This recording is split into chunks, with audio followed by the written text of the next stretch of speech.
وإذا سألك عبادي عني فإني قريب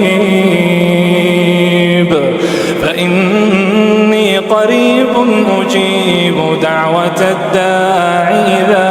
دعان فليستجيبوا لي وليؤمنوا بي